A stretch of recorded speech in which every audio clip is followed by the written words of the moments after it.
Hi students, வணக்கம். இப்போ என்ன பார்க்க போகிறோம்? 7-5 பயிற்சி 5.6ல் இரண்டாம் கணக்கு பார்க்க போகிறோம். என்ன கொடுத்துருக்காங்க? -5,2 மற்றும் 2, என்ற புள்ளிகள் டேஸில் அமையும். ஒரே காற்பகுதியில் அமையுமா? முறையே 2ஆம் 3ஆம் கால்பகுதியில் அமையுமா? 2 4ஆம் கால்பகுதியில் அமையுமா? 4 2ஆம் கால்பகுதியில் அமையுமான்னு கேட்குறாங்க. இப்போ நம்ம என்ன செய்வோம்? முதல்ல ஒரு வரைபடத்தாளில் குறித்து பார்ப்போம்.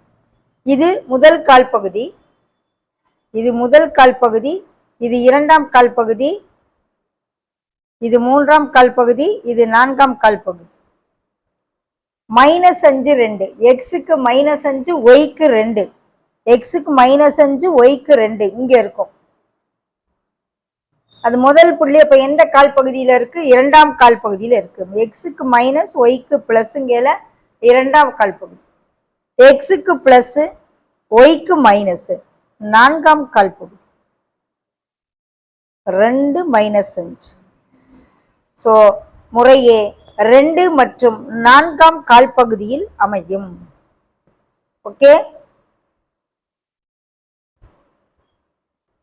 இந்த -5 2 2ஆம் கால்பகுதியிலும் 2 -5 4ஆம் கால்பகுதியிலும் அமையும். ஓகே, எக்ஸுக்கு ப்ளஸ்னா இந்த பக்கம், மைனஸ்னா கீழ் நோக்கி.